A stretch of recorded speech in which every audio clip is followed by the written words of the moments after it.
Again. Gotcha. Here we go. We going live. Everyone's got the impeccable time. Yeah, of course. Yeah, thanks for bringing us in there, children. Welcome. Yeah. Big facts. Welcome, everyone. All right.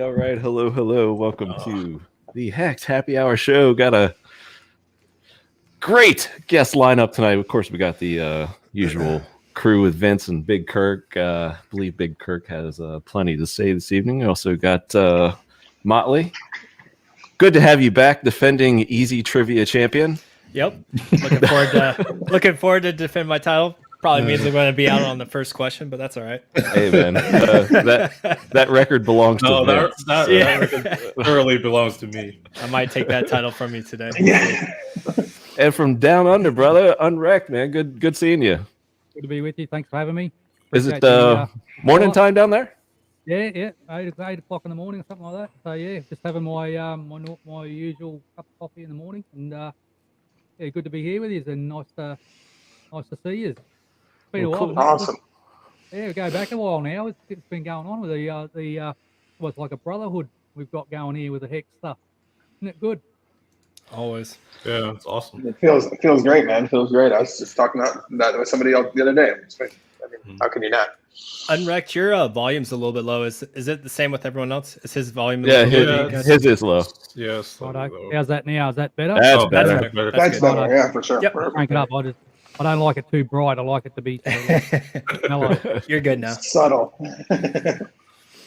All right, so I guess since the 1-inch thing came about this afternoon, I guess like the first topic, since it's the most newsworthy, is kind of like airdrop mania, right? So Airdrop mania. who and I can't raise my hand because I didn't get any Tornado Cash coins, but anybody here get those? So before we do that, real quick, there might want to preface that because Crypto King reached out to me about this, and I kind of knew about it already. But in 2020, there was a case with the U.S. federal government against a guy for money laundering and using mixers, and I know they've been trying to establish regulations making mixers illegal. So we might not want to disclose if anyone did claim Tornado. I did not, but we might not want to say if we did. I was volunteering that I did not. All right. I don't think anyone on here did, but yeah. just I have seen anonymous people online claim that they claim them.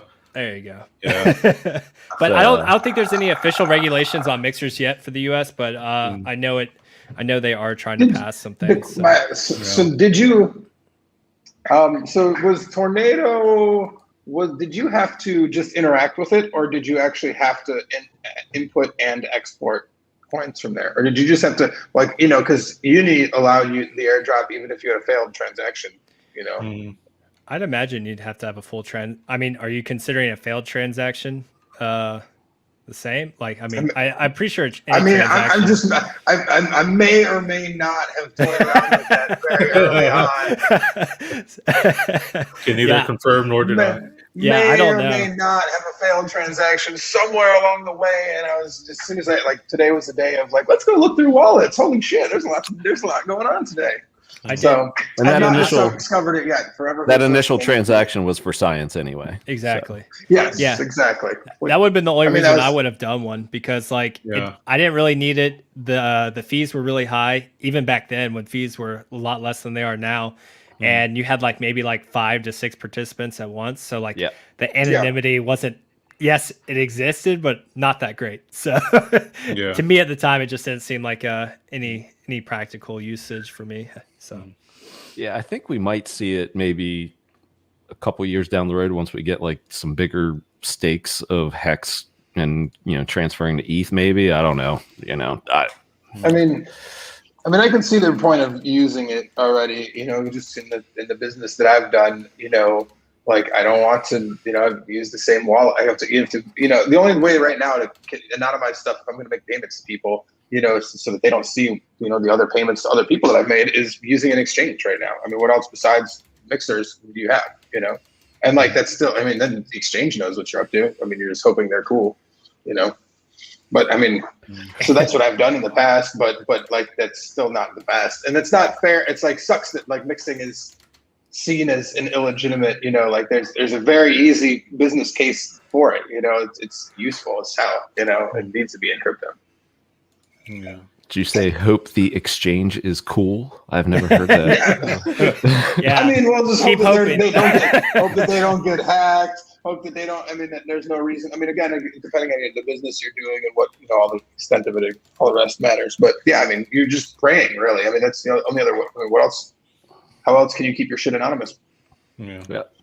So UnREKT, not going to ask you, what you've used, but so for Australia, like down under, is there a preferred exchange for the country that's used down there, or exchanges, or is it just kind of like a Binance kind of thing, or what's the onboard down there for you? Look, there's several to choose from, and they're dime a dozen, really. I mean, it's the same as anywhere. Yeah, same as anywhere. Like, I mean, you can use Binance, but I mean, I use a couple of them. There's CoinSpot and there's SwiftX. SwiftX is actually just like a clone. I believe that Binance is the parent company for SwiftX, because whenever you do the if you go onto the Etherscan, have a look, it just says like Binance 2 or Binance 3 anyway. So it's like, I mean, it's a good platform. The spreads are pretty tight, and it is. I mean, it's just a necessary evil. You got to get your currency out of fiat into crypto some way. But they do have a habit of shilling shit coins to noobs. You know what I mean? Like, you get they spam you with emails to buy this coin and that coin, and people that are like they get like noobs are coming into crypto think, and I just know this from experience, they think that crypto is putting your money on exchange and just buying whatever shiny thing pops up in front of you, and that's what they do. They don't know that you got to get you're actually supposed to get your currency off the exchanges, like what we do in HEX. So there's an education thing where we're a little bit behind the 8 ball in terms of adoption and awareness over here, and so it surprises me that people are that naive, to be honest. I think that's the way we and I'd say we, just the general population, not myself, but has been conditioned to think, just dealing with traditional legacy exchanges like a E-Trade or Ameritrade or something like that. It's like you put your money in, and then your stocks stay in this exchange, and then they'll be there, and then you just leave them there, and then you trade them, as fit, and then your money stays there. Everything's cool, and that's not really the case in crypto. There's a lot more going on. Well, they hear the story that crypto, you can do all these mad gains and whatnot with crypto, and they think that what that means is you put your money into the exchange and then you buy and sell whatever they're shilling on the exchanges, and then you take your money out. It doesn't work that way. Right. So no, that is the truth, man. That is the truth. It's I mean, you can't help though to expect people to act that way, though. That's the only thing. Like, they're only here to begin with because somebody like that was telling them, oh, look at all these shiny mad gains, and so they don't really know any better. I mean, and the few people that started getting into crypto in the beginning, it's like cypherpunk style for the actual tenets of privacy and having self sovereignty over your money. It's very few. I mean, it's the early guys know that. Yeah, the early guys do know that in Australia. Like, I know we've got some sort of like Bitcoin OGs and guys like that know how to, that sort of got that early on. But when you first hear comes out in the news or whatever, and people all quickly jump online and do the search, and then they sign up to this exchange or that exchange, and then they put their money in there. They don't realise, they don't understand the ethos or what those cyberpunks or that whole thing about the self-sovereignty and things like that. That's a learning that you get through experience. So yeah, it's kind of funny too because like at the same notion, the same people will like roll their eyes in the self-acknowledgement of the system screwing them. Like, oh yeah, the system screws you all the time. Like Like they're totally okay with larger organizations not treating them well, and they're accepting of that, and they're like, yeah, that's just how it is, But then at the same time, they're like, oh, they're going to take care of me over here and make me rich. You're like, what? How did those two ideas juxtapose? And what? Yeah, but I mean, that's where the money is made. There's a lot of those businesses that are around, built off the backs of noobs getting wrecked. Well, speaking of airdrops, one that is probably more talked about right now. Let me pull this up here. Still hate that 1-inch drop. You worked so hard for that one too. So hard. At least the gas fees were cheaper back then. So. Yeah. Well, didn't it say something about if you used Mooniswap on this one, they were giving more to just people that just use Mooniswap? On the 1-inch? Yeah, didn't it say something about?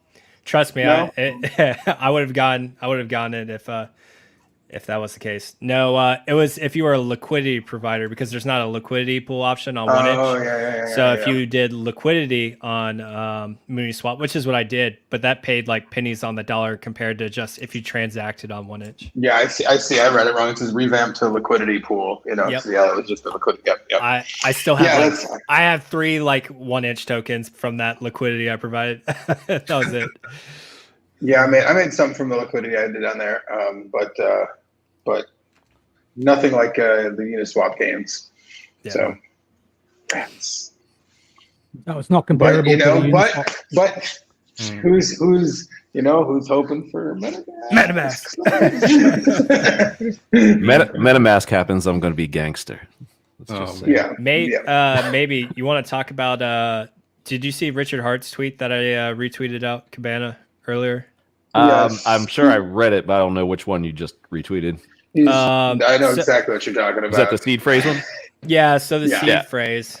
Yeah. So, I'm cool with that. Maybe some people have multiple seed phrase wallets.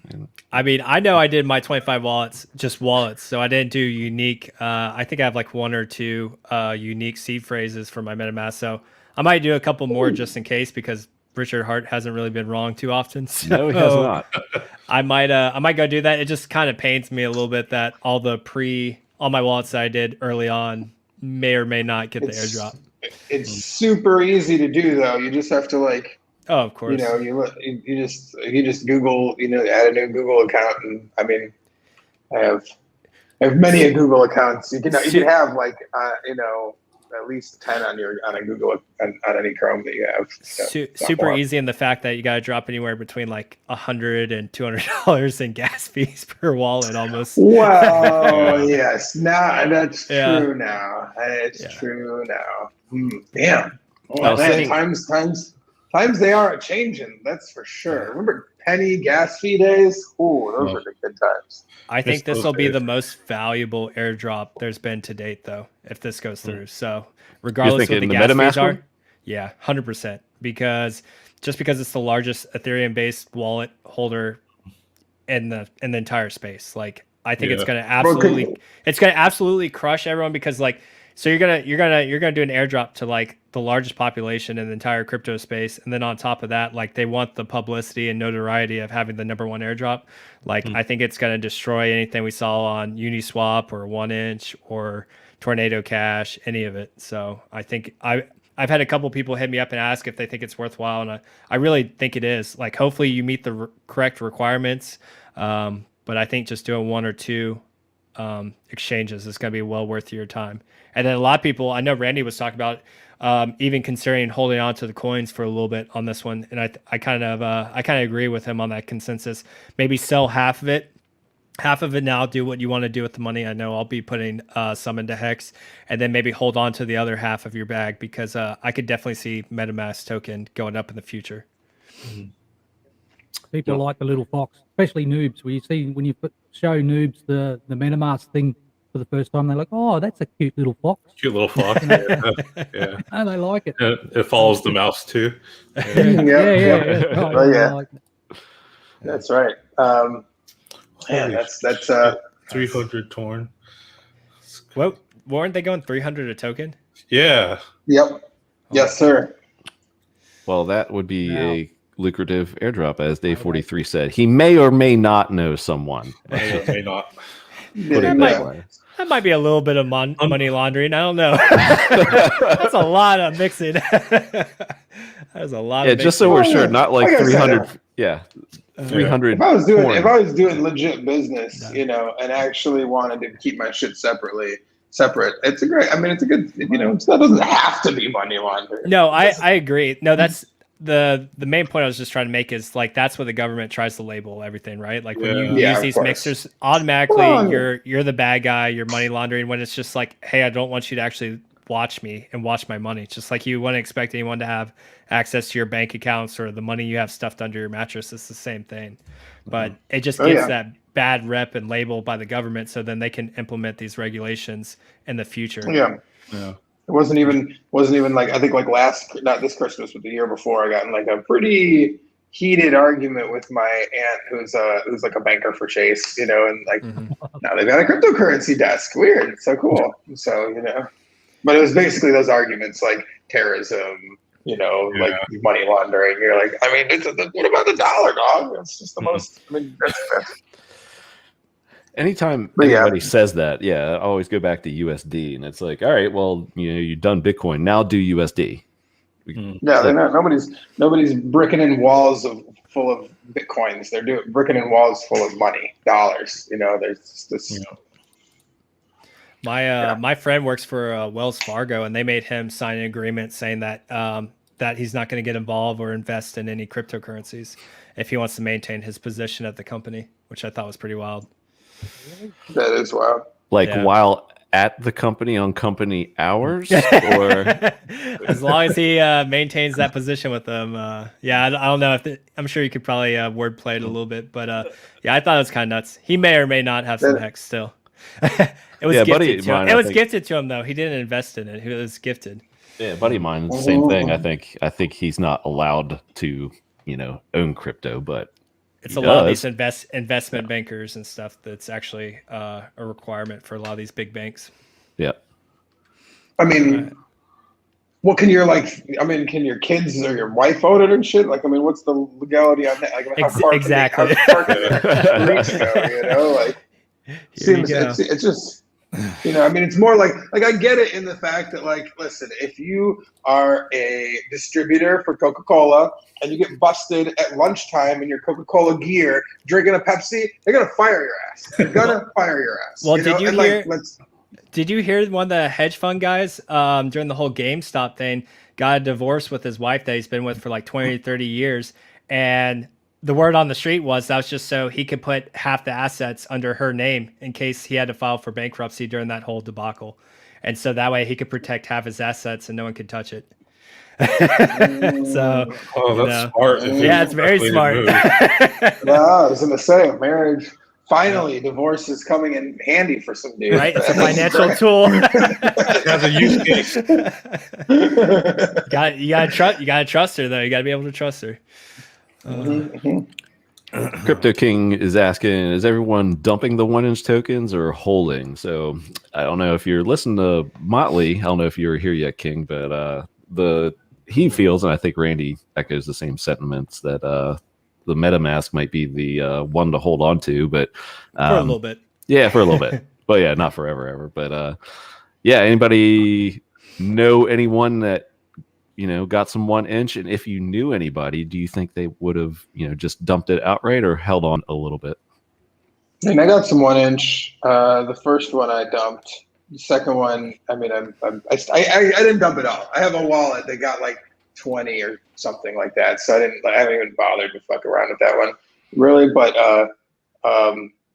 and with the rest I dumped, and then I also dumped almost all the uni that I had to, you know, almost all. I think I have a wallet with 100 or 2 in there, but that's about it.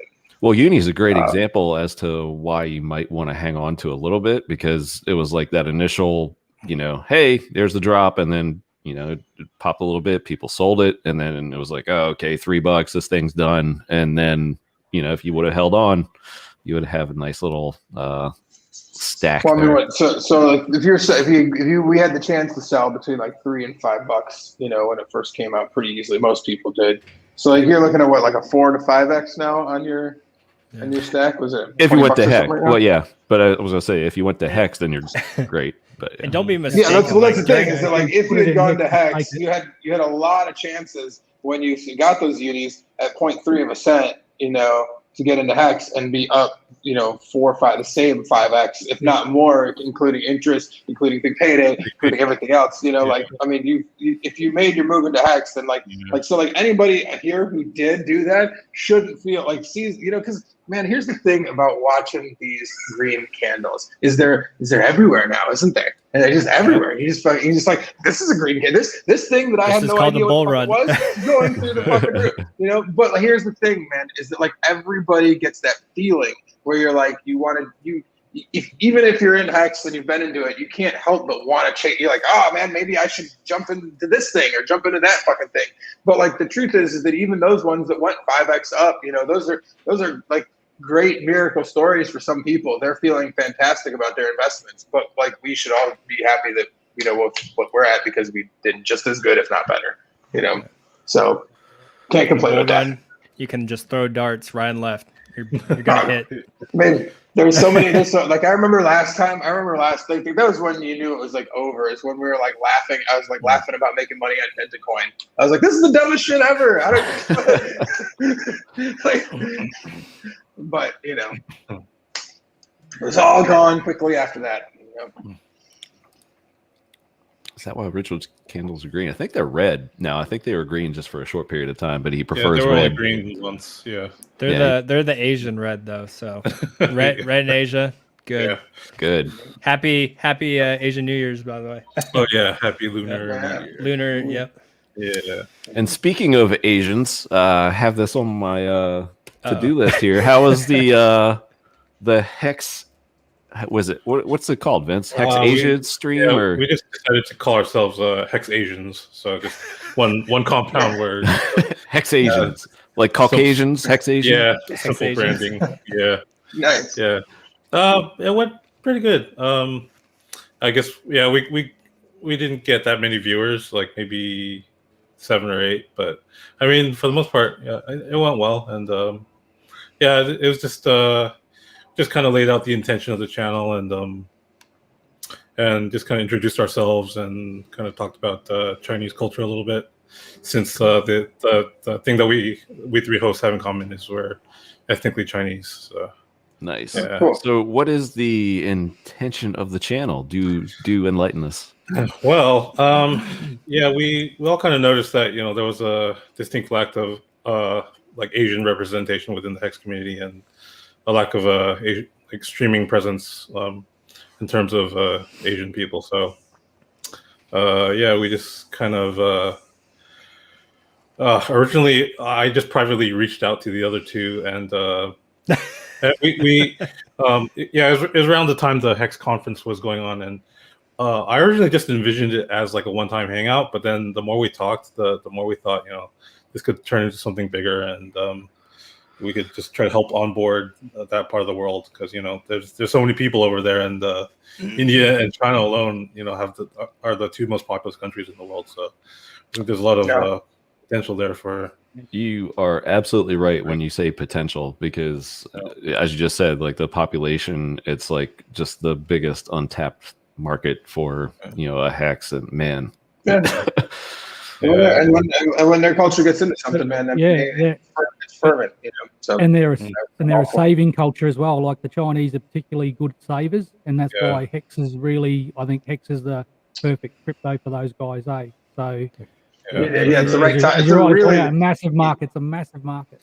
Yeah, it is really the right time for that, even for the younger, because I was reading a bit about like the younger communities in China that have like the middle class that's like boomed over the past little bit before Corona. 30 years, 40 years, and like they hadn't known, like they actually is kind of the opposite for some of the younger Chinese, because they haven't really known a bad time, so they've been in spending a lot, and since the virus and the lockdowns and everything, it's really helped them to change culturally as a group, be like, oh wow, holy shit, I never thought I was going to have to save for anything. And so like now that they are looking at, a younger group of Chinese people are looking into saving as much as they are, this is a great tool for us to like, this way.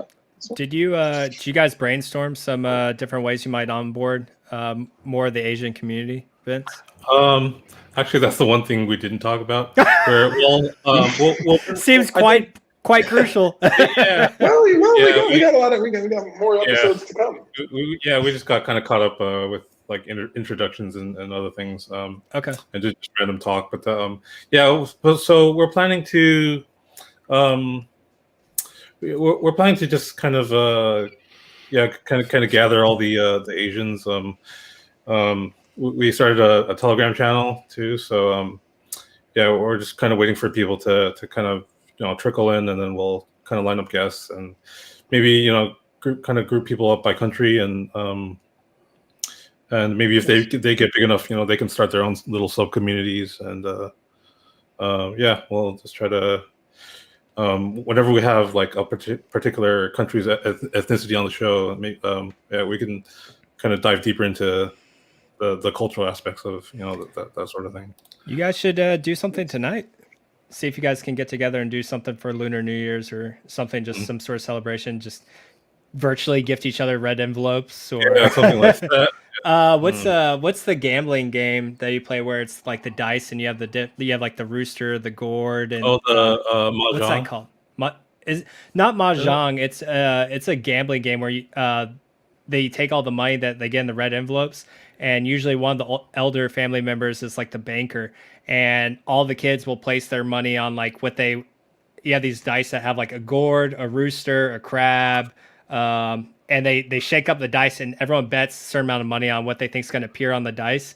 And if it lands on that, then they get either 1x their money, or if two of the dice are the same animal, they get 2x.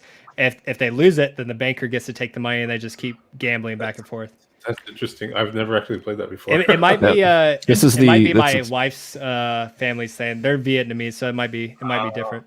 This is the part of the show where Motley educates Vince about Asian culture. He's more Asian than me. Sorry, it's just white privilege. No, but it's fun. We end up usually losing all our money by the end of the night. Oh, you get hustled. Yeah. No, if you quit while you're ahead, then you're good. But banker has an advantage for sure. Just like wait for the parents to steal all the money back. Yep, they give the money out and then they take it all back. It's always the same uncle, and he's always laughing. He's just got like a big stack of sweaty money, and just like, and then the rest of the aunts and uncles like slap him around and make him give back some of the money. But he still pockets a decent amount by the end of it. Like Asian monopoly. Yeah, pretty much. He's been at this operation for years. Yeah. Good times. Yeah. Well, sorry, y'all. Hey, bye. The Mos Eisley cantina. Hex happy hour in Mos Eisley spaceport. Yeah. Tatooine. Yep. So yeah, that was. I just know that there's about to be an alien about to be fried somewhere. Anyway, Greedo. What was I gonna say? So yeah, the link to Vince's first video, which dropped this morning, that live stream is actually in the description. So if you want to check that out later, do it. The other newsworthy item for a Hexican that's on this show right now is Motley, man. I hear you got some heat coming your way. Is that tomorrow? Yeah, so we have the Pocky one chip challenge. You guys might be familiar with Hexo saying back in the day he was going to do that. Oh, there it is. Check it out. Yep, Vince has got one. Good to see you, Motley Investor himself. Yeah, you're welcome. I had like 3 or 4, so I mailed one out to Vince, Bran, and I think I just mailed out those 2. And then Joe Hexotic bought one. Oh, I mailed another one to Cookie, and then I think there's one other person coming, and then obviously anyone else has a chip, they're more than welcome to. But yeah, back in the day, Rami mailed Hexo the one chip challenge, and he told us he was going to do it when Hex hit all-time highs, and we've yet to see it. So we don't rug pull in this community, so we thought it needed to be done. So Cookie Boys and I have been kind of orchestrating this. So Saturday, 9 p.m. Eastern, it'll be at least the 5 of us, maybe more, that take it live. So come watch us suffer, and then we'll probably open up the stream to anyone else that wants to come in and talk Hex, because we'll probably be nursing on some ice cream and popsicles, trying to be able to talk again. Like, I'm not looking forward to it. I haven't had anything too spicy in a long time, and I was planning on building up my tolerance, but I didn't. I was going to say, which do you think is going to be better, building up the tolerance or just going just one Band-Aid rip? I've noticed when I'm like on a streak of eating like a lot of spicy or hot food, I handle it better. So I feel like that's the way to go. Okay. But I ran out of time, and so now now I'm just I can confirm. And I'm stuffed up too, so it's gonna be gross. Like, there's gonna be fluids coming out of like every orifice. So I'm not looking forward to it. But hey, we gotta do it. I'll go ahead and send another tweet out probably tonight. And but yeah, we'll be doing it right after Joe Hexotic finishes his interview with Firepun around 9 p.m. Eastern on my channel. Should be fun. I'll be there watching that shit for sure. For everyone but the people involved. Yeah. And hexologists. Yeah, everyone go guilt trip hexologist into coming. He's on keto, so he can't do it. But you know, I thought it was like an excuse, huh? Yeah. He was like one of the original ones that was idea or something like that. Yes, that's the whole reason we're doing it. It's because he pug rolled us. So and then when he said he would do it, and when he got that chip, he was immediately like, I don't know, guys. I don't know if we would do it. The problem was he did his own research and he started looking up the Pocky One Chip Challenge videos, and he was just like, you could just see like the look on his face, just like, oh, I screwed up. Like I don't want to do this anymore. The forehead sweats appeared. Yeah, ever since then he's slowly just been kind of backing out. I'll send you the promo video I made for it real quick and send it to you, Cabana. Let's see. All right. I threw it in the private chat if you just want to play it real quick. Peter's about to die. We're right back, y'all. I gotta go. All right. So yeah, while I pull that up here. So does anybody have experience in that group? I tested it on my roommate first. He did pretty well, but he started breaking out in sweat all over, and he said like the initial, what constitutes a test? Just like a little. No, he ate the whole damn chip. Oh, okay. Yeah, but he's Mexican, so you know. Yeah, shut up. He's in the room right now. But no, he actually took it like a champ. But he handled spicy food better than I do. But he said like the first 5 minutes were pretty intense, and then after that it kind of eases off. But yeah. Your stomach's gonna kill you. Never mind. He says my stomach's done for afterwards. Does it have like a Scoville level or anything? I don't know. I don't think so. I think it just says you're gonna die when you open up the package. Just like It's a Carolina Reaper. So yeah. So it's pretty much the hottest pepper that they've made so far. Yeah. They make a new chip every year, and they try to up the spice level. So these are hot. Yeah. So I made this promo video to kind of just goad Hexo a little bit more into doing the challenge. Will the sound work? If you did share sound when you select screen share. We'll find out. No. No. Because I put music on it. All right. So we'll keep talking here for a second, then I'll redo it. Yeah, when you go back, just there's an option that a box you have to click that says share volume. Share audio. Yeah, share audio. It should work. Yeah. But yeah, so if you guys want to tune in and come watch us suffer, I still have to go get like. So what are some of your remedies, Vince? Are you going to get like some ice cream or milk stocked up or? Yeah, I usually just drink either milk or like the ice water. I'm about to rug pull, guys. I will be right back. Yeah, go ahead. Just about to die, but I'll see you in a second. Yep. So what we could do is I think there's a challenge like this. You eat the chip and then you see how long you can go without drinking. Yeah. So I guess we can all do that and see who's the last man standing. Yeah. I don't think I want to win that competition, but we can do it for fun. I've got one for you. Have you heard of the milk challenge? What, chug a gallon of milk in like an hour or something like that? Yeah, you gotta drink 3.5 liters of milk in 1 hour and then hold it down for 30 minutes. Oh my gosh! I've had a couple of my friends attempt that. I've seen the results. It's not pretty. If you want to see a power chart, Give that again. Oh man. So what was it? I was at a brewery a couple years ago and they had a mayonnaise eating contest. It was absolutely brutal. And I mean, there were like 10 people there, and I mean, there were a couple girls that got in it. I was like, good for you. And with just like a minute in, I mean, half of them were just holding their stomachs bent over. Like it was awful. And then It's one guy pure just lard. It curdles in your stomach or something and expands or something. Yep, and I think every single one of them were sick. It was absolutely I saw the girl that like won the Guinness Book of World Records on like the most mayonnaise jars like crushed in a minute or something. It was the most disgusting thing I've ever watched. Oh god! even the like the ASMR sounds is awful. It just makes you sick. All right, let's get the promo. We good now? Yeah. Hex take the one chip challenge. Oh, okay, yeah. They make some spicy chip that like hurts when you eat it. That would hurt my mouth for y'all. Good.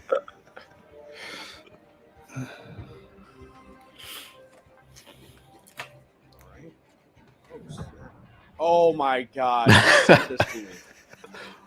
Oh my gosh. Son of a bitch. Oh my gosh, it's Rami. Recommend cold milk, ice cream, and peanut butter. Oh my gosh, Rami. Oh. So if you guys don't know what this is the one chip challenge. He was so excited. He was gonna do it too. You're the Carolina Reaper, dude. Carolina Reaper. Let's see. Can't do this right now. I will. We have to wait for Ray to get it. Eat at your own risk. Not for the faint of heart. Not everyone will enjoy the extreme heat after this. Hell should be easy. Oh my gosh, Rami.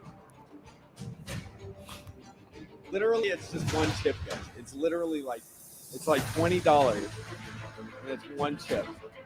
Real Reapers, real. All right, we'll have to do this. We'll have to do it. I'm not saying that we're not like we're gonna do this. Said he was gonna do it. We're gonna do it. Yeah.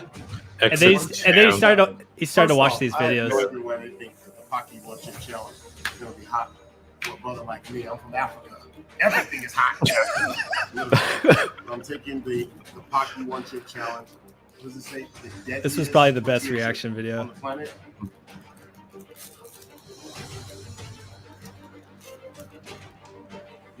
Smells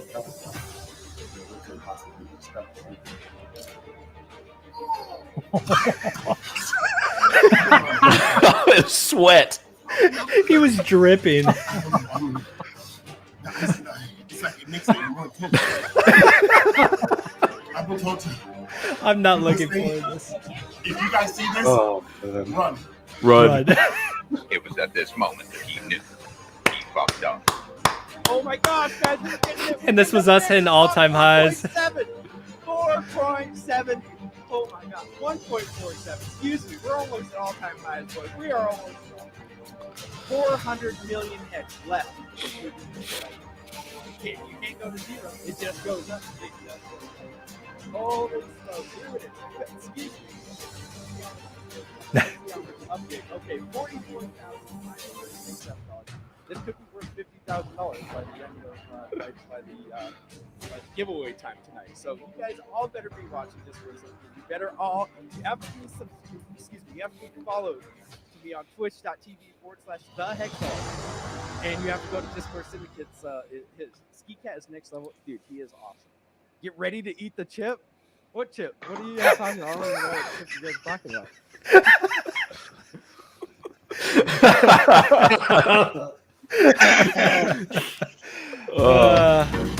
Yeah, so it'd be cool if he joined, but I don't think he's going to. Oh, and fun fact, Cabana, if you see that one dislike on the video, it's Hexa. It's actually Hexa. Because I shielded it to him last night. He's like, no. He's like, I'm not. Yeah. One dislike from Hexa. That's awesome. Too funny. That's awesome. Well, I am looking forward to that tomorrow night. So, what time did you say it was, Motley? 9 p.m. Eastern time. 6 p.m. Pacific. Yep. Yeah. Oh, I'm very excited for it. I cannot wait to watch. Yeah, I bet you are. So I'll be full disclosure to like try to impress a girl I liked in college. I like stupidly. I tried to we went to Tijuana Flats and like I ate the whole we did the full hot sauce row all the way down. You know, I guess all the way up to like the last 5 or like skull and crossbones and shit. And I can handle every one of them up until like those last fucking 2, man. And those last 2 were so bad that it just ruined me, ruined my insides, ruined. I like to this day, I'm not sure if I'll ever be the same. How does that ever work on a girl? Like, wow, he can eat hot food. Like, going home with him tonight. Yeah. Meanwhile, Big K's on the toilet the entire time. Things guys do to impress the ladies. You know, yep. I bet you UnREKT has a story or two, right? Oh. Just why do Australian men suffer from premature evacuation? Evacuation. I have to rush back to the pub to tell all your mates. Nice. Hey, we should have got him for the joke off. In the car. Yeah. Should have. Oh man. Oh, Briz wants to know. Very important question. What's everybody drinking during happy hour? Well, Briz, I am enjoying this wonderful glass of Coke Zero. With perhaps some whiskey in it. Pre-gaming for the NASCAR truck race this evening. Anybody else? What you got there, Vince? Is that a craft beer? No, it's just a simple Arizona iced tea. Vince, you're disappointing me. I'm drinking out a bottle of Campo Viejo, a Rioja grape. It's very delicious, Spanish one. Super popular around here in Puerto Rico. So it was at the Walgreens down the street when I was picking up some other unmentionables. So, you know. Unmentionable. They have unmentionables at Walgreens. All right. Got it. So yeah, Irish coffee, and I got about a shot of Tito's, so maybe I'll take a shot here in a second, and then nice. Maybe I'll go take an intermission break and go whip something up. Well, you can't leave just yet, man. Well, just like real quick. You have to defend. I gotta your go title. I gotta go downstairs and get the fridge. You gotta defend your title, right. bro. No, that's all right. Go ahead. Maybe I should wait to take that shot then. I was gonna say maybe it's your personal preference. Champion's advantage. Would you like to I'll defend before or after the shot? I'll take the shot. Fuck it. All right. Yeah. So we'll have our second contest of easy trivia. Easy trivia. This is Vince's favorite game, as he went out on the first round last time. You mean least favorite? Oh, sorry. HexMac is all about the Tito's. Yeah, Tito's. I drank a lot of Tito's in my day. That's it's weird how I drank a lot of Stoli for years, and then they switched. Stoli was like $32-$33 a bottle, and Tito's was like 25, and then nobody had heard about it, and then fucking Tito's is now super popular, and it's really taking the reign. Tito's it's like a good mid-tier vodka. Yeah, it's great. Not too expensive. No, not going to give you an awful hangover the next day. Mm-hmm. What are your thoughts on Citron, or as they call it back in the day, Shitron? No, flavored vodka. Anybody? I'm not opposed to it. I mean, my thing is if you go to the bar with me and my wife, they'll come and deliver my drinks, and she'll get a old fashioned or something, and I'll have this fucking pink ass fruity that pineapple's coming out of it, and a straw and everything. They'll put them down wrong every time. No, that pineapple thing is for me over here. So I'm all about flavor me up. I don't care. I'm all about it. Gotcha. All right. Well, now that Motley is ready, he is last in the order, and yet another champion's advantage he has here. So I'm just going to do some easy trivia. We'll start off easy. Maybe, it's a little difficult for Vince, but we start off easy. And then, we move on, and we'll see if Motley can defend his championship or not. Let's start with Vince. Are we ready, Vince? Sure. Easy trivia, Vince. Easy trivia. Vince, how many points is a touchdown worth? Coming off the Super Bowl, how many points is a touchdown worth? Oh God. This could be. I don't even watch football. Oh god. This could be awesome. It's we should give him a hint. It's a lucky number there. 7. Boom. Got it. Well, oh no, technically not. Sorry, Vince. Maybe after the extra point. I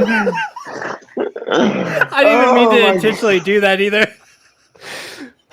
That was unintentional sabotage. That was what I was trying to say. Because I didn't want to like ruin it, but I was like, it's kind of. The sad part is I said it dead serious because I meant it.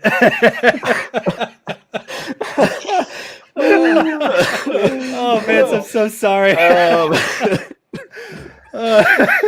There's one down. Just elimination, is it? Yeah. It's elimination. Unless all of us get our question wrong, then we restart. Yeah. Okay. Oh, I didn't even mean to do that. That was great. All right. Big Kirk. I don't know what to expect now. Okay. I mean, I think these are easy, but we'll see. Okay. I'm gonna do my best. All right. Hey, Big Kirk. How many? I don't need any clues, Motley. No clues. Yeah. I'm here to help, guys. I'm here to win. Oh man. Oh my goodness. This is so good. All right. Woo. All right. Big Kirk, how many points? Oh, sorry. That was Vince's question. I'm just all out of sorts here. I'm saying, I mean, it is easy trivia. How many players are there on a baseball team's starting lineup? Oh, I hate baseball. I mean, American or absolutely national? American. Okay. Well, I mean, I guess 10 then. Okay, so can anybody make it out of the first round? The answer is 9. 9. I don't watch baseball, so I would have gotten that wrong. Oh my gosh, I thought these were easy. Let me see. Might have to redo. Hey, you know what? UnREKT made it to the championship round. It'd be first round. Glad to have you here. I mean, the Hexicans are the smartest bunch in crypto, and we are not doing that proud right now. So hey, we allocate our stuff to more important things, I guess. save us, UnREKT. All right, here we go. Let's do some geography. Maybe that'll be better. All right. All right. Quebec is a province in Canada. What language do they speak there? I believe they speak French in Quebec. Ding, ding, ding, ding. That's an easy one. Excellent job. Now I gotta stay in. He says it was an easy one because it was easy, gentlemen. All right. Over to Motley. What sport does Cristiano Ronaldo play? Soccer or football, if you want to go European. Actually, both of those answers are correct. Okay. All right, back to UnREKT. What actress was the pretty woman in the 1990 film? Oh, nice. Julia Roberts. Damn it. Ding, ding. Correct. Stick with a little Hollywood. Easy trivia now. Easy Hollywood. Easy trivia. Easy trivia. What is the name of the actor who played Jack in Titanic? Leonardo DiCaprio. Very good, gentlemen. On to round 3. I suck at pop culture. All right. Yeah, so I'll save the Hunger Games question then for both of you. All right. UnREKT, in which ocean is the Bermuda Triangle located? Oh, you might have got me there. Let's take a guess and say it's in the Pacific or... Yeah, I'll go. I'll just say Pacific, but I think it's wrong. It might be either Indian or Pacific Ocean. That's probably the biggest one. You are correct in that you are wrong. Oh, Yeah. It is the Atlantic Ocean. Now you're still in. You're still in. We're Unless going I to go get over it. Right. to Motley to try for the win here. Easy trivia. We'll do one geography because UnREKT just had some geography. What country occupies half of South America's western coast? Let's see. All right, I want to go with this. Argentina. The correct answer is Chile. Oh, Chile. Fuck. God damn it. All right. We are still in it. All right. God damn it. Here we go. God, we suck. All right. Back to UnREKT. Maybe another sports question. How many players are there on a basketball team's starting lineup? 5. Correct. Motley, how many players are there on a hockey team's starting lineup? No, I have no idea. Let's see. 6. Very good, gentlemen. Oh, thank God.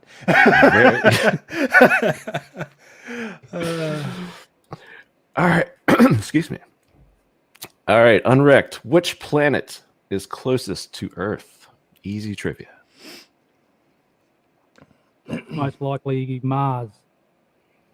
That is most likely incorrect. Incorrect. It is Venus. Now we go over to Motley once again, who has the chance God to damn it, Argentina. seal the deal. Yep. Where in California is Disneyland located? Need the name of the city. I got 2 that I want to choose, and I don't know which one. I'll try back. 50-50. That means I'm going to get it wrong. LA. The correct answer is Anaheim. Oh my God. We're still going. All this right. is the game that will never end. Yeah. And it's not impressive. What's up, Jen? Still there. Thank you for hanging in. I'm still disagreeing with my Wikipedia says that American League teams have 10 players. They count the designated hitter as 0. But if he's in the lineup, then he's taking the position of the pitcher. Wikipedia says, as it says in baseball, the starting lineup in baseball compromises of either 9 or 10 players.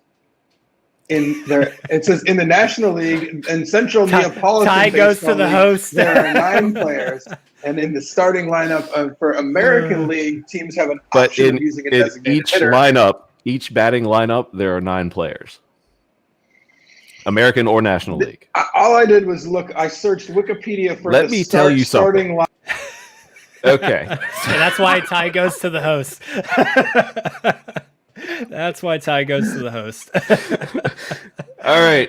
Easy trivia. This is, man, we're just keep on going here. We're struggling through. All right. UnREKT. What do you call a geometric space with 5 sides? Would that be a hexagon? Incorrect.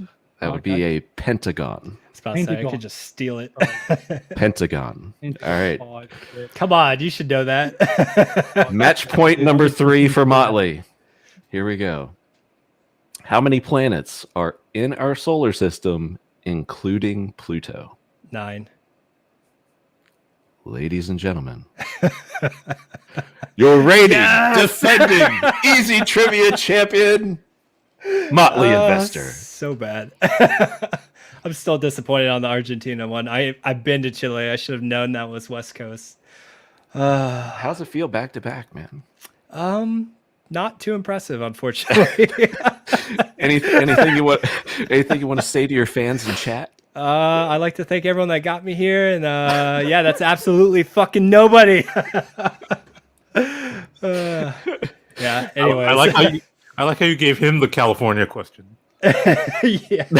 What? You should have softballed Vince on that one. I'm sorry, Vince. I'm trying to get you out of the first round here. I'm trying to get you out of the first round, and we're just not making it happen. Man. I was actually good intention too. Like I was like 7, and then like the moment after I said like the lucky number, I was just like, oh no. Oh no. Oh, man. Too fun. All right. Now I'm gonna try and get out on the first round next time. Oh, is that what you're gonna do? You're gonna try? Break Vince's record, or at least go for it. Yeah. Ah, come on, that's Vince's title. That was just a great moment there. Maybe out of context, Hex might have clip that one. might see that in the future video. Woo. All right. Anyway, please don't do me. Vince is gonna out of have context. like the championship belt. Go to Vince. Oh god. All right. Oh god. Anyway, had a couple more items on checklist here for Hex. Or I know Kirk, you had a thing or two you wanted to talk about. We covered most of it. We got most of it. I just wanted to talk about the airdrop stuff too. Nothing else too crazy. I think I had a couple trains of thought, but I'm gonna I've had a few glasses of wine now. Gotcha. Well, how about good accounting? Oh, that's right. That's right. So, your thoughts on this massive, like 1% or whatever it is, good accounting measure that took place a week ago? No, 5 days ago. Yes. That wallet is doing a lot of stuff, man. Y'all look what at that kind of wallet? Stuff? Wait, first of all, is it an OA address or is it? I mean, unless the OA is dabbling in all sorts of weird ass shit. I mean, go look at the wallet and go click on ERC. Well, there could be reasons for the OA to do like so, because when you good accounting, you take the shares out of the system. No, I don't mean that. I mean it's interactions with other Uniswap tokens. Like go look at the dabbling that this wallet's been doing. Do you have the address? Yeah, you can just click on it. It should be that tweet right there that you're on Cabana. You should be able to click that and then click the ERC20 tab on Etherscan, and it should show you what the fuck it's been up to. And what are the weird transactions that you're just about? A bunch, not weird, just I mean it's just like unless I like looked at the wrong wallet address. Hold on. It's up to just buying and selling a whole bunch of garbage or good stuff or whatever, just stuff. It's just doing other stuff. It's not like I don't think it's an origin address by the amount of shit that it's doing. Unless that wing of it is. Well, I mean, they could just be doing it for tax purposes. Then we did just come up on the. Well, I don't know. This was in February, so never mind. Unless they want to do it for this year.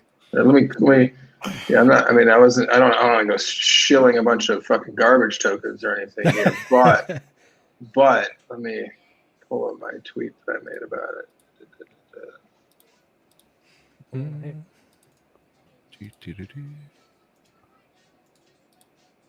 Is this the one? Yeah, there you go.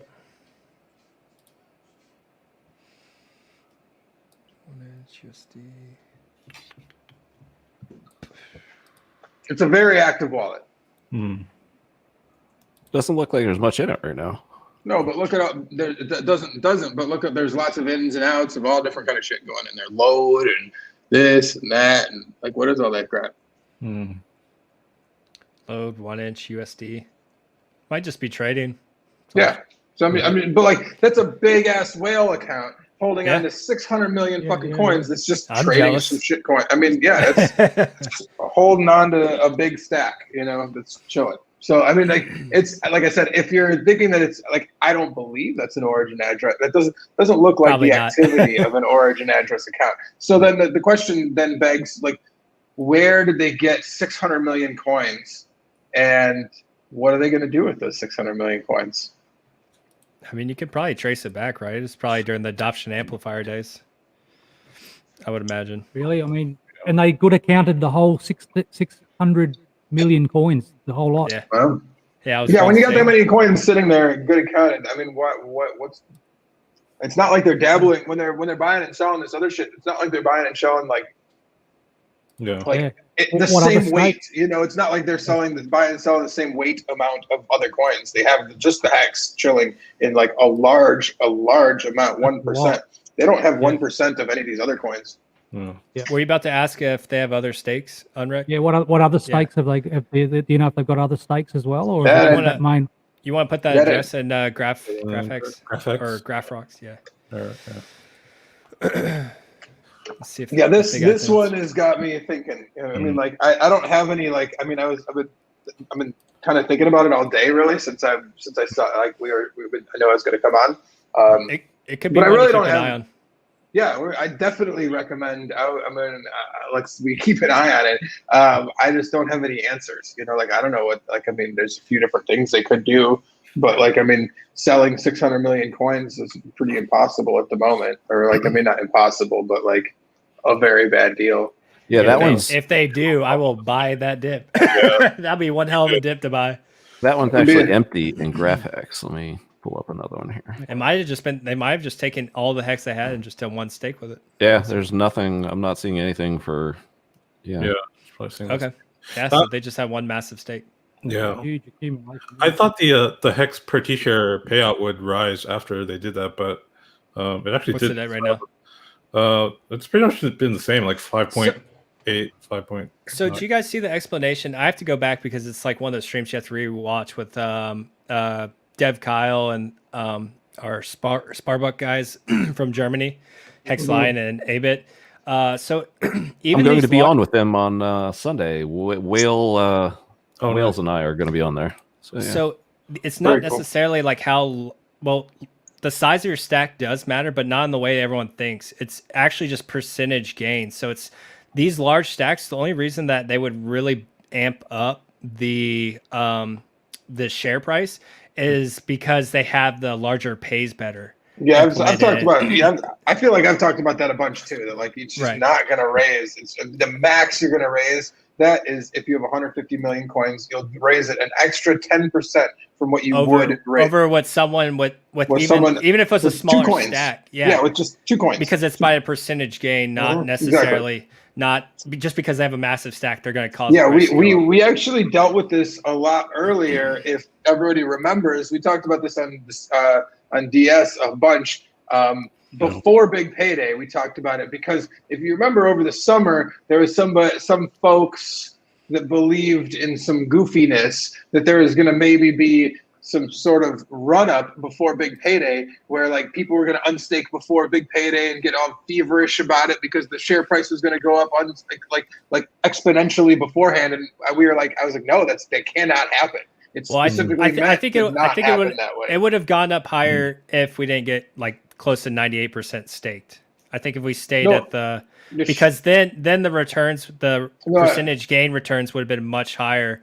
Yes, they would have been multiples. You're right. You're right about that. No, I meant before because like if you remember, we were talking about before Big Payday. People thought that maybe somebody would get a big enough gain to where the share price would go up. Yeah, to start front running and cause some sort of fucking fervor, and we're like, that can't happen. Like there's a maximum amount, even if everybody didn't, at most that we could raise it. It's 150 million plus with the bigger pays better, so 10 extra %. That's it. Yeah, it's that one thing that the Hexican community is still just getting a better grasp on, and like it was funny listening to Kyle talk about because like to him he's like, it makes sense to me, like it's super obvious, but he's like, then again I've had to explain this to like the auditors back when they were actually developing Hex over and over and over again. So like, but for us, we're still not quite 100% sure. Hexicans don't have a good grasp on how it actually affects your Hex per T-share rate. But I think it's based off just a percentage gain. So it's not really necessarily how large your stack is unless you're getting that extra 10% bonus. Yeah, the Hex, and then there's the other side of it, which what I think you were about getting at before, or Vince, or was it Cabana that was talking about this beforehand, that the Hex per T-share that you get paid out daily, that like some people thought that was going to rise a lot more, and that really is going to like, because we have such a low amount staked right now, we have only 9% staked, right? So like, if 1% of that 9% of the total, like unclaims or I mean good accounts, that's really not that much of that. That's really not that much over all of the whole system. Like we have to for the Hex per T-share rate, like go from 5.7 to say like much higher, then we would have to go from 5% staked to like, or from 9% to like 5% staked. And like, that's very fucking unlikely. That's a good point. So like, it's more likely that we see that rate go down over time because more people will stake. And when there's, and I believe that when now this is all Kurkowski speculation over here, but like, so like, let's put on our goofy hats. But like, I think that comes a time when like 40% to 60% annual to APY is not going to be good for the system to be offering to everyone. You know, even with long stakes, even with, you know, so like the origin address has an opportunity, or whoever the whales are in the system have an opportunity to stake a lot more and reduce our hex per T-share payout. They can reduce it a lot, but like the only chance that there is for that hex per T-share rate of like 5.78, it's time that makes that go up a lot. And the reason it's time is because lots of people have, like, you have to be unstaking over time, 5 years, 6 years, 7 years, massive amounts of stakes have to unstake and then restake at a much, much shittier hex per T-share rate. And so the overall number of T-shares, for even though the massive amount of hex that you have, the overall number of T-shares you can get keeps shrinking and shrinking and shrinking over long periods of time. So then therefore a hex per T-share rate will go up, but it takes time for that to happen. Lots of time, like 5 years plus. You have to be the average. I think you have that window from about 1 to 5. I'd say to be safe somewhere between 1 and 3, but the closer you get to that average, that's when you really start to see the exponential growth into that hex per T-share price. It's like, I mean, when you start to understand, again, I have my mind for math. So like when I think about this shit, like I see, you know, when I did a lot of calculus, like what that really helped me to understand was that like, you can view everything visually in a graphical representation. So when you see everything like work on these like graphs, there's a lot more ebb and flow to the system, even through 15 years of hex. You know, like there's dynamic shit that will be changing like this over time that like you wouldn't, that like you have to really understand it in depth to know exactly why that's going to happen and when that's going to happen. And I mean, fuck, we've been talking about it for a year plus, and it's still like, learning. Is that exactly how it is? And I mean, that's impressive, you know. So like, it'll be cool to see it all play out. But like, yeah, that's exactly how it should work. The hex per T-share rate will go up a lot, and in that time, we'll all start to lose our positions, you know, because that's just by the nature of it. When we try and restake, or you know, once you try and restake a 5-year stake, you're never going to be able to get the T-shares. Right now, you have the ability to. You might not necessarily lose your position. You can potentially continue to maintain your position or stay pretty close. You will lose your overall T-share position because eventually T-shares are going to become. You could still maintain your position in the system amongst everyone else. Yes, probably. You're right. You're right.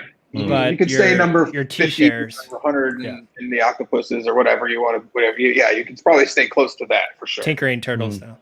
Oh yes. Get it right. I always like the early octopuses. That'll be a thing of the past. Huh? They'll just be lore back in the. But yeah, so that's kind of cool because like it really does, that makes it so that they'll leave me, you know, there's a way for everybody else to get T-shares and still net value out of it, because like the way that dynamic nature works makes it so that even if you're like depending on the value of hex, even if you're staking 10 hex, you know, because hex are now worth $1,000 a piece, you know, it still pays out the same percentage gains and the system still works perfectly, you know. I mean, it's awesome. Yeah, the other thing I wanted to bring up that I've noticed, and I comment on it weekly, is the staking percentage. So right after big payday, I think it was like 9.4%, 9.5%. And then every 3 weeks or so, give or take, it would go up by 0.1%. And we peaked probably, I want to say maybe a week or a little over a week ago at 9.8, 9.82, something like that. And ever since then, we've kind of been trending down.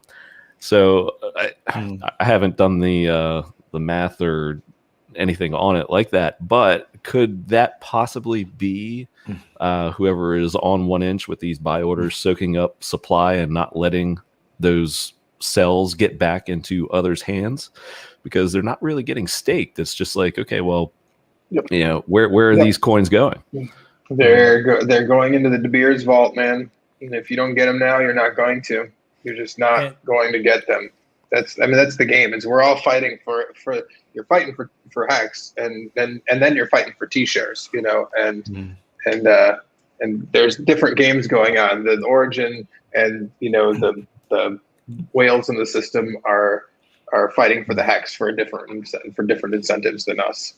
We're seeing these next couple months are like the largest accumulation of like Hex stakes pretty much for the rest of the system. I mean, obviously more will come out at like the 5 and 10 year mark, especially with the minting of new coins and everything. But currently for the next couple of years, this is going to be the largest influx of Hex into the market that we're going to see with these stakes ending. So it just depends what these actors decide to do. Do they continue to stake out? Do they decide to keep them liquid, short-term stakes? It's all going to play out different ways. But once we get through this, these massive stakes coming to their end, and it's eventually going to get bought up. It honestly might be a painful month or two in there, guys, where we dip back below again. We just might. And it's still going to be what we need to do. It's just an accumulation phase.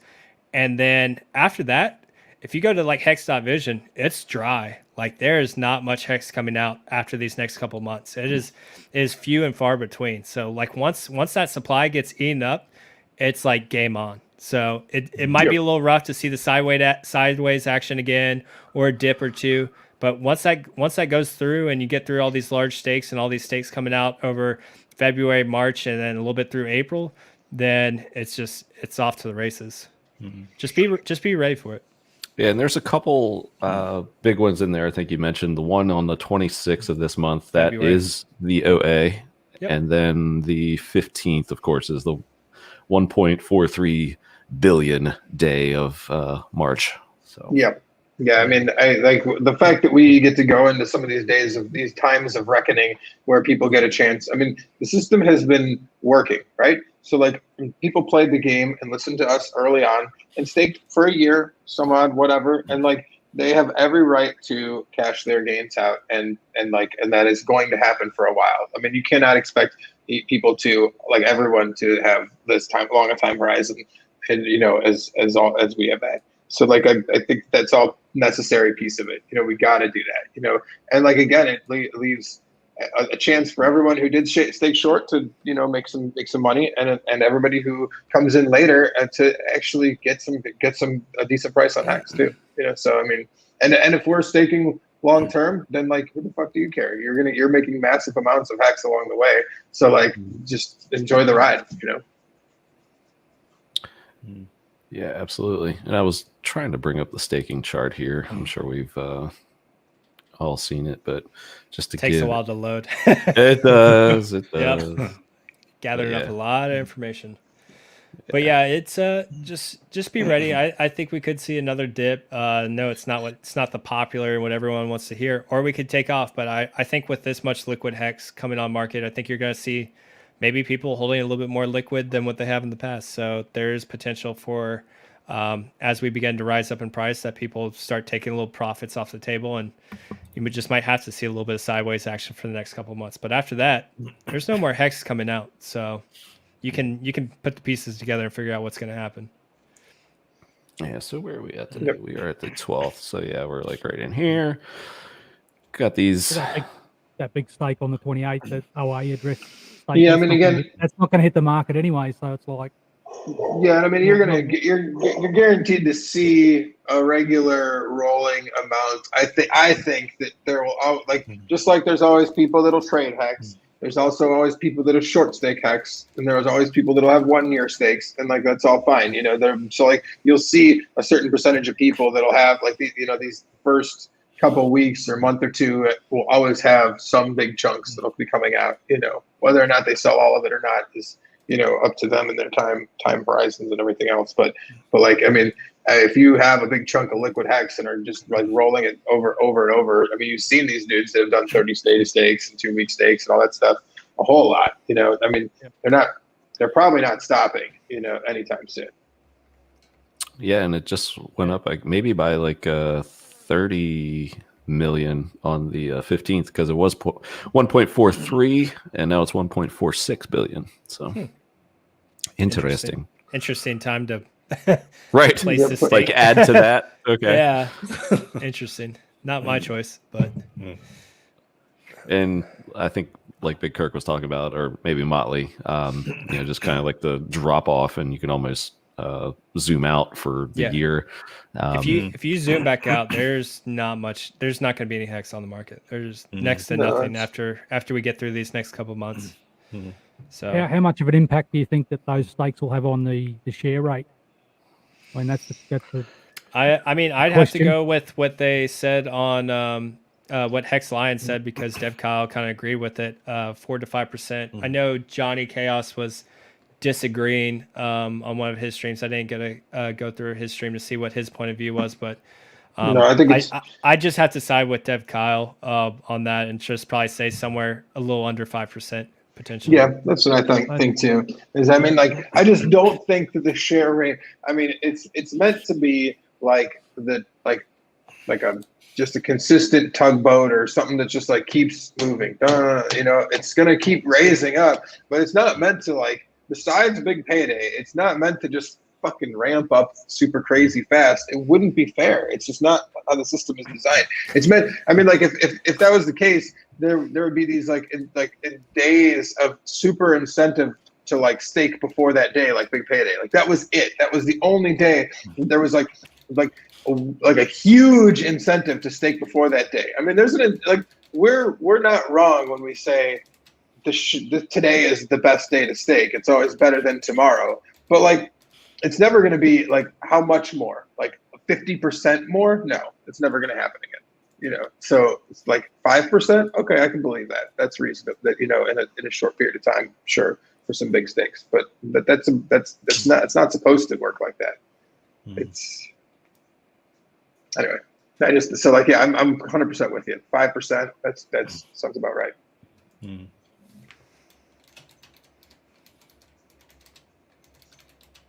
Oh, you're muted.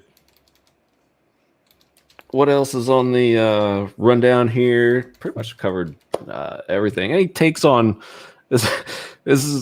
These are things I see and think of like a top in the market when I see Lindsay Lohan and Tron and Snoop Dogg and Doge and Gene Simmons like in BNB. Like it does not give me good feelings inside. How do you feel, Kirk? Man. There's a lot of feelings. There's a lot of this. There's a lot going on inside me because I know exactly what you mean. It's just these are not the people. But like, then there's also a game that's being played that's like this hype game right now. So like, why do you think there's like fucking 6 or 8 celebrities right now all shilling the fuck out of Tron? They don't know what the hell Tron is. They don't like. I mean, you think? Mr. Marketing Master Justin Sun wasn't like behind some of that shit.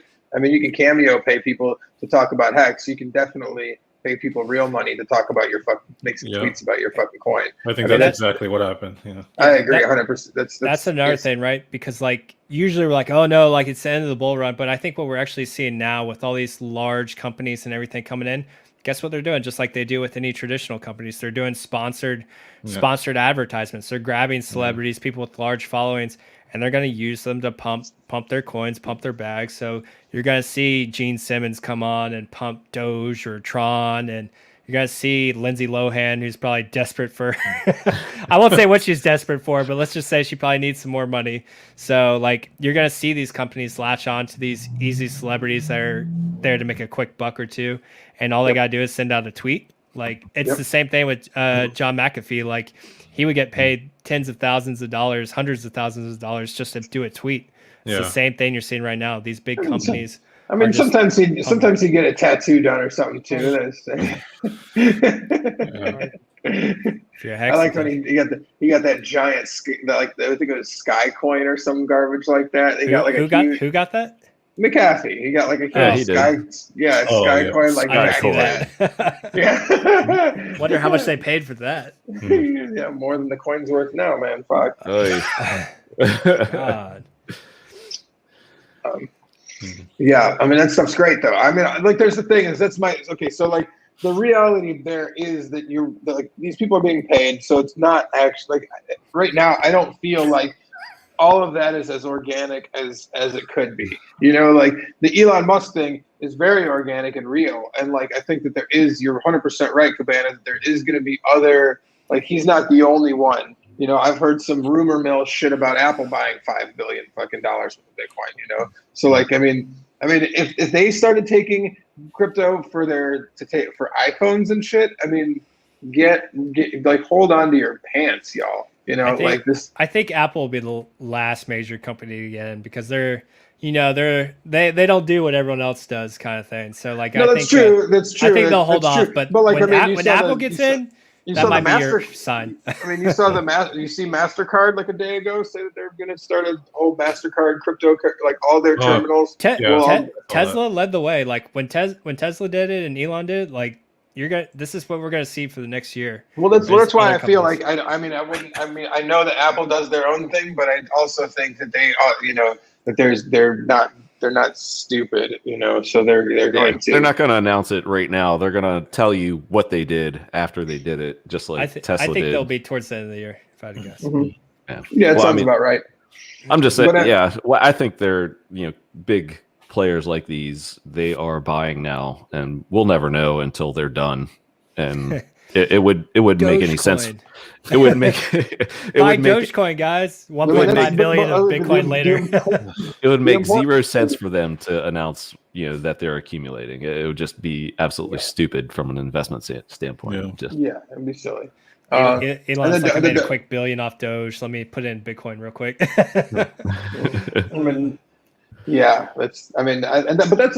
gold Doge thing is it's awesome fuel for Hexican Fire because like here's the thing, there's a few things going on with Doge that's super important to note. First of all, the blockchain has inherent problems due to the fact of I don't know if you saw that thread that Richard tweeted. Yeah, Richard earlier, tweeted today. But I fucking love that thread because like it gets right at the heat of what I always thought about Dogecoin. Why I was like, this shit's gonna forever be a joke. Is because you're merge mining it, so like you are putting yourself in a very risky position by like anybody that has control of the Litecoin network also has control of the Dogecoin network, but just by the fact that you're merge mining both of them at the same time. You can use any script algorithm to mine Dogecoin too, but everybody mines. The only people that script or whatever that they mine is Dogecoin. Is Litecoin. So like it puts you in a very dangerous position, and it makes it so that like if you're not accepting like 100+ confirmations to when you get paid in that shit, then like you have to be wary if it's worth any value. Anything over like $1 million plus, you'd have to be very wary of because like it can be those transactions could be reversed and it could be rolled back, and it could be financially beneficial for somebody to do that. I don't think it's going to happen right this instant. But like, if there is actually some sort of traction, like Doge stays around at $10 billion, $8 billion coin, then like, yes, that will eventually happen because there's enough incentive for someone to do it. I think it's really silly, and it's going to expose some of like somebody's going to lose a lot of money, and it's going to expose the danger of just much wow. So it's all up, very up. I love it. And like me as somebody. I always used to do this with events because there's always two sides to it. There's like the patron looking at the event, and then there's like the crew working behind the scenes, like dealing with whatever their hair's on fire or something. You don't see that part, And the same kind of thing in this is that like, I have a lot of fun in cryptocurrency, but like, the fun nature of this also means that there's like a lack of professionalism and a lack of testing and a lack of auditing and all that shit. It's just like we're just having fun here. But like as soon as we're actually dealing with people's real life savings and like actual Oxpot proof of work isn't the actual mining algorithm for both of them.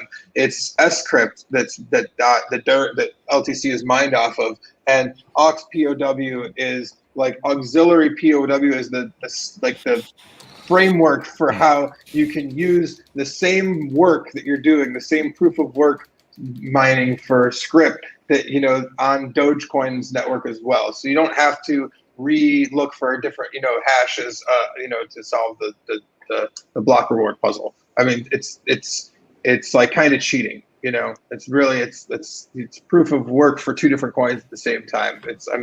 So they're both intrinsically tied to each other forever. But yeah, anyway, sorry, I saw that tech dolphin come up. Hey lads, I gotta scoot off. I gotta run an errand. So thanks for having me on. Good to have a chat to you. Sorry to bail out. Chat. I got a joke before I go. Just nice. Oh, I like it. Yes. Yes. Everyone keep a straight face. How many Australian men does it take to change a light bulb? I don't know. None. It's a woman's job. Oh. It's good. Sorry, ladies, if there's one or two of you out there. He showed himself out. All right. That was good. Well, speaking of jokes, I guess we're gonna wrap up the show now. Hey Vince, you ready to do a little joke off? Sure. Let's do it. Wait, well, what's the running score count? Yeah, I was gonna say. So I don't even remember the running score count, and Vince is defending champ right now. I own the overall record at 2-1-1, but Vince won the last one, so he has champion's advantage here. Would you like to go first or second, Vince? I will go second. All right. And what we do for those new to the show is Vince and I tell dad jokes to each other, joke each other off, if you will. And try to make each other laugh. If the other person laughs, the joke teller gets a point. We have two esteemed, experienced guest judges here with Big Kirk and Motley. And yes, Benny Bilzerian recognizing. Yeah. All right. Well, we'll see if there's anything I can do about it. So, without further ado, we'll wrap up here. Hexo's coming on. Is everyone ready? Are you ready, Vince? I sure am. All right. Hey, Vince. Hey, Cabana. What type of tree likes to give high fives? I don't know. A palm tree. Good one. Thank you. Hey, Cabana. I see you, Motley. Hey, Vince. What do you call stocks that get made fun of by Wall Street traders? I don't know. Laughing stocks. It's a play on words. Very nice. Very nice. Kirk liked that one. Yeah, that's good. And by the way, we usually do 7 because we've missed a few since we've had Silver the Antidote and Whales on the past couple of weeks. We went long and missed the joke off. So you're getting 3 bonus jokes today. Yay. Here we go. Hey, Vince. Hey, Cabana. What did the lettuce say during the fire? I don't know. What did it say? Remain calm. That's a good one. Romaine lettuce? Almost caught me there. It's a type of lettuce. Romaine. Yes. Okay. Hey, Cabana. Hey, Vince. What do you call weightlifting on Wall Street? I don't know. Capital gains. Ah. Very good. Very good. Kind of like mad. I just like that joke. Bad gains. Yeah. Yeah. That's good. Oh, okay. All right. I think we're warmed up now. Here we go. Keep it a little warm here. Hey, Vince. Hey, Cabana. What do you call it when cafe customers joke about their coffee? I don't know. It's a brouhaha. That makes sense. It's brew coffee. Yes. Laughing. Thank you. least Motley's laughing at my jokes. I was laughing at Vince's response, not your joke. Come on. Oh, does that count? No. Oh. Hey, Cabana. Hey, Vince. What do Wall Street traders do when New York is in lockdown? There's a Cuomo joke in there, but I'll pass. Or de Blasio. I don't know. Oh. Insider trading.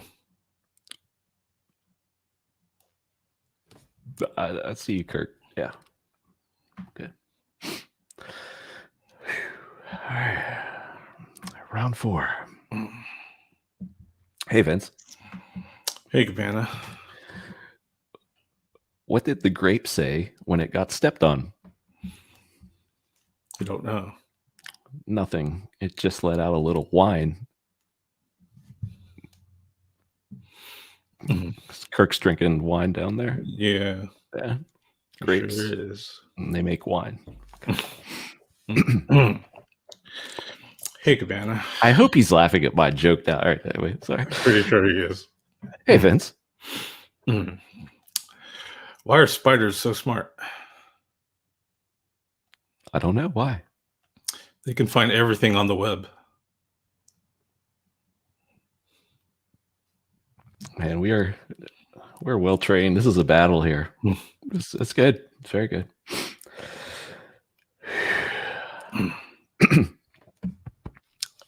Hey, Vince. Hey, Cabana. What gender pronouns does a chocolate bar use? Oh, God. I don't know. Her, she.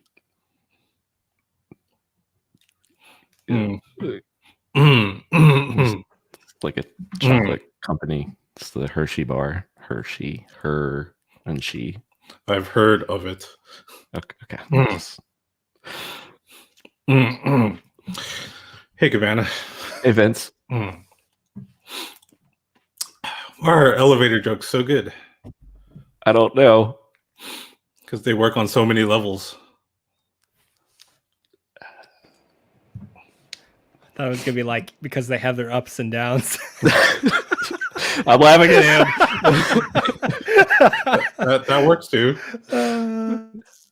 You'll tell the joke next week with that punchline. Oh man. Okay. Halfway through.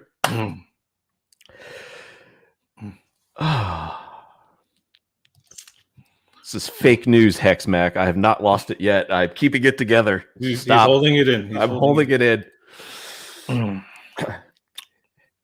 Kirk is not, however. Hey, Vince. Hey, Cabana. What do a group of whales listen to on a long journey? I don't know. Podcasts. That they do. Thanks. I thought that was going to be a dig on whales only. But well, I had it written for last week, but we never got to the joke off. So, yeah. I also have tree jokes for El Hexadente and coffee jokes for Crypto Coffee, but our shows went long. So I'm sorry to expose the audience to these brutal jokes. Okay. Sorry. It's okay. It's no problem. Hey, Cabana. Hey, Vince. Why didn't the melons get married? I don't know. Because they can't elope. All right, that's good. Come on, man. I just couldn't take it. Yes, good job. Shut up. Cantaloupe. Come on. Cantaloupe joke. Okay. Hey, Vince. Hey, Cabana. I'm guessing you saw that Jeff Bezos is stepping down as Amazon CEO. Oh, yes, I did. Yeah, he quit when he was in his prime. Yeah. So did his ex-wife. Kazing. Very good. Very good. Hey, Cabana. Hey, Vince. Why don't crabs give to charity? I don't know why. Because they're shellfish. The only thing that got me through that is because that is one on my long, extensive list. Oh, God. I guess we both have to cross that one out. Yeah, I can't tell you that one anymore. Okay.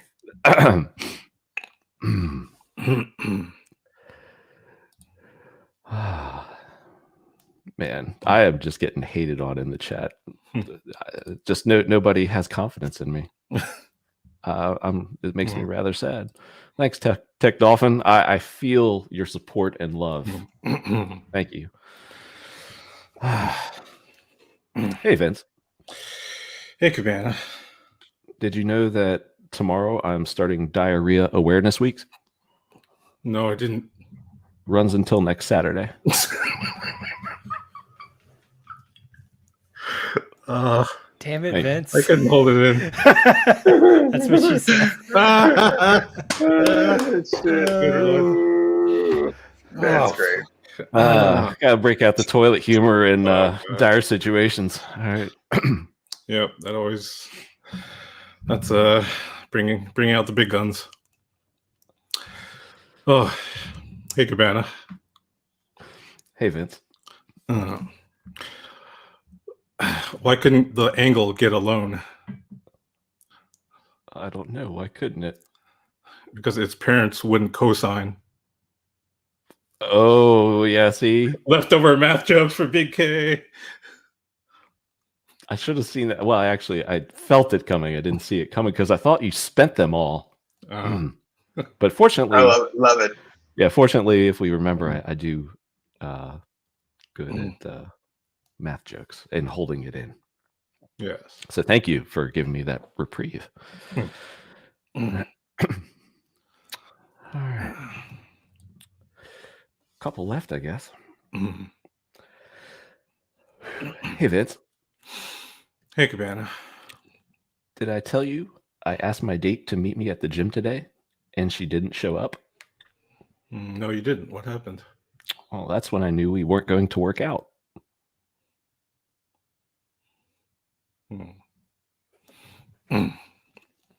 Just a grunt. Okay, thank you.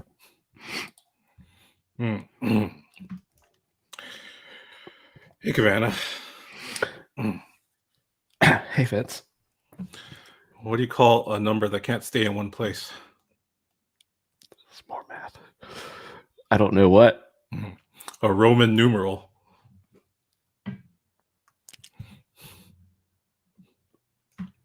I can see Big K just cringing. Oh. I think that the only thing that saved me is I have that one in the log as well. Oh, God. I like that. So it's good. It's very good. Oh, man. Darn. I'm down to my last one. Last one? Woo. Okay. Chat is brutal to you, Cabana, man. They're ruthless down here. They do not, sir. Okay.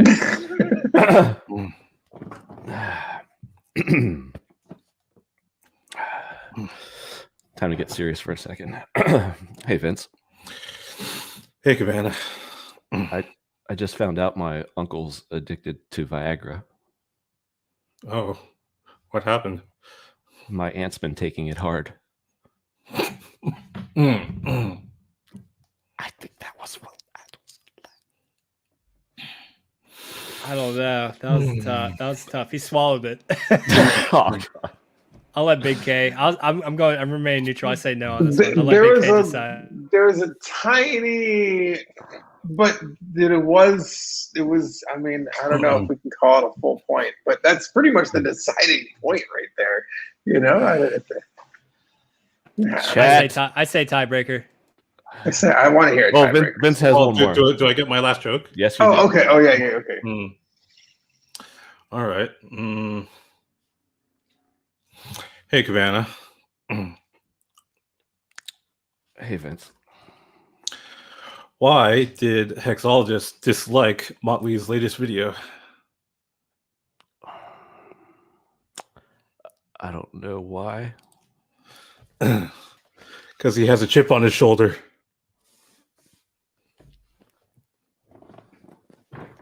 Props, man. Props, literally and figuratively.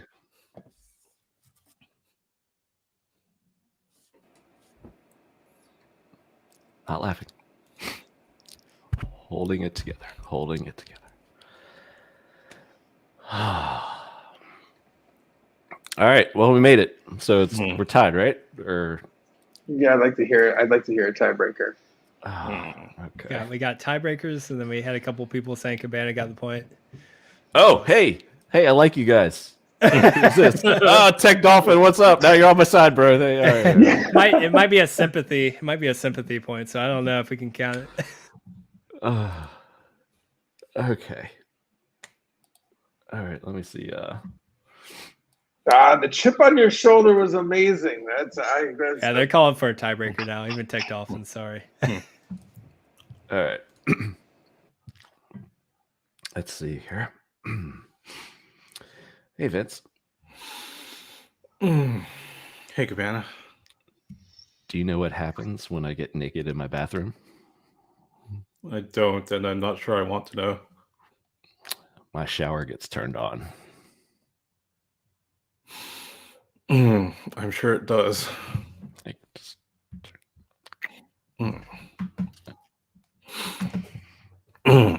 Hey, Cabana. Hey, Vince. Why can't you hear psychiatrists using the bathroom?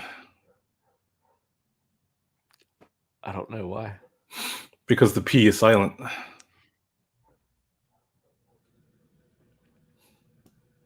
I have that joke written differently, and that's why I held it together.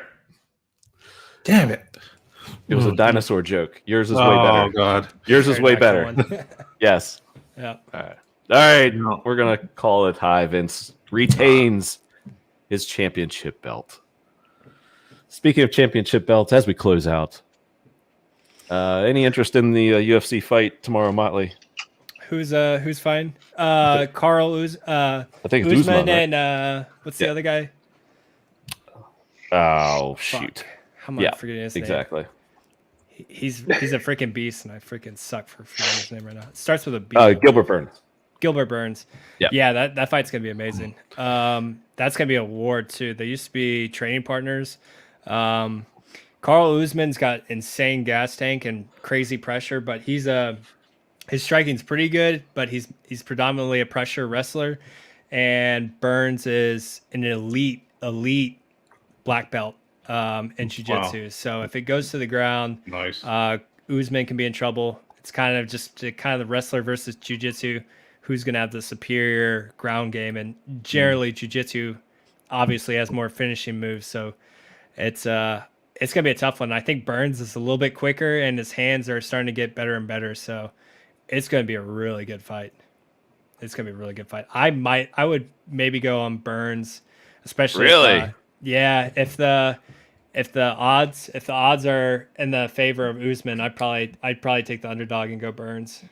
Yeah, interesting. But I mean Usman's a beast. Usman is a freaking he's a monster. So it could go either way. It's gonna be a good fight. Yeah. That's one you want to see for sure. Yeah, I definitely can't wait to check out. Hey, you guys, Vince, I don't think you watch UFC. Kirk, you watch UFC? Yeah, from time to time. My stepdad's really into it, so I'll watch I think the card in might be 3 weeks with Adesanya and Amanda Nunes, and I think there's like 3 championship fights. That's gonna be awesome. Be a huge one. Yeah, it's like March 5th, I think. So Adesanya going up to light heavyweight. Those dudes are massive, and he looks like a little twig, but he just pieces everyone up. So it's gonna be fun to watch. Oh my gosh, he's just amazing. And I can't think of the light heavyweight title holder's name either. He just won it, but he's a big old Pollock that hits like a fucking wrecking ball. So it's gonna be fun. Cool. All right. Well, that'll about close us out. Daytona 500 for you auto racing fans on Sunday. I have no idea who to bet on or anything like that, but those are only fun if you like go there and get wasted and tailgate. I was going to say that. I will say, as far as auto racing goes in NASCAR, Daytona and Talladega are 2 of the most exciting races, just because it comes down literally to the final turn at any race at those tracks just because of the restrictor plates, and the cars have to run close together in order to go fast. So, for casual viewers, watching the last 10 laps is pretty awesome. But yeah, the other, you get a big track like California or something, and it's like, oh, cars just going in circles, and that's where the bad stereotype comes from. But, yeah, I've only been once or twice, but I just got wasted and had a good time. They are fun live events. A lot of hot chicks, a lot of alcohol. It's a good time. I really dig when they do they've done it in Tampa a couple times over. They did the Formula F1 racing in the streets. They closed down all the streets and shit. That shit's badass. I mean, there's lots of the same partying going on, but I mean, it's not in a circle, that's for sure. And those bitches are impressive, man. We got some takes in the chat by Blue. Yeah, I see. Wait, Burns? And that's who's fighting. Burns for the upset tomorrow. Too. But then he said Usman. That's late. That's no. He's saying he's the most boring champion in UFC. Oh, okay, gotcha. Yeah, when you're like a predominantly like that caliber of wrestler, it's just they're just kind of pressure fighters, and it's just not as exciting, unfortunately. But they're hard to beat. Gotcha. All right, well, how about wrap us up? We've had an hour or so of happiness. The return of the Jokeoff. Motley defends his title as Easy Trivia champion. Don't forget to check him out. Actually, we'll just let you all shill your stuff, starting with Vince and his new HexAsian sensation show. Shill it. Where can we find you, sir? I'm on Twitter. At CryptoVince369. We still don't have our dedicated link to our YouTube channel yet. I think we have to have 100 subs or something like that. Yeah. So we'll get there. But I'll just tweet out the links whenever we go live, and then just build up follower base from there. So yeah. Just buy a domain. Yeah, do that too. Yeah. Oh boy, airdrops are hitting. Kirk, where can we find you? Big Kurkowski on Twitter. I'll be nice. Big Kurkowski on Telegram. You'll be seeing I'm just getting situated back in Puerto Rico here, so give me a little bit here, and Bingo Earth is going to start kicking up again. We'll do some bingo games, and you can come win some hex for charity. That'll be fun. From there, that's about it. Bingo.earth. Big Kurkowski. Catch y'all later. And Motley taking on another challenge tonight. You're just all up for the challenges. Not tonight. Tomorrow. Oh, I'm sorry, tomorrow. Yeah. But you won the easy trivia. You defended your title tonight. But tomorrow, can you take that title? No. It's gonna be awful. We'll see. I guess we'll probably run it to see who can go the longest without taking any relief. We got to have a couple prop bets in there. Yeah, so go ahead and place your wagers. So right now we have Cookie, we got Vince, we got Joe Exotic, we got me, we got Brand. What are we betting? What are we betting on? Like y'all are gonna be in pain? Y'all are going the longest without drinking anything. Who drinks drinking or ice cream or any relief? Like you just eat no the relief. You just no relief. Sit there and you sit there. I like it. Yeah. So we'll probably do that. So get your bets in. Maybe I'll get. I'm not going to be watching and participating. Y'all are champs. Like I'm going to give you guys some credit and props right now because I won't be there to root you on. I'll be watching in chat for sure, and you want to let me on afterwards, I'll come on. But holy crap, man! We'll let other people on because I don't think we're going to be able to talk very well. So we'll let.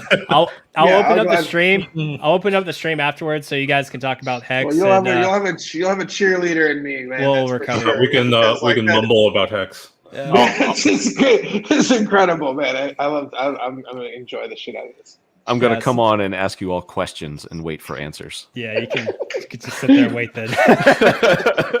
How many people can you do in a Twitter, or how many options can you have in a Twitter poll? Is it only 4, or can you do only 4?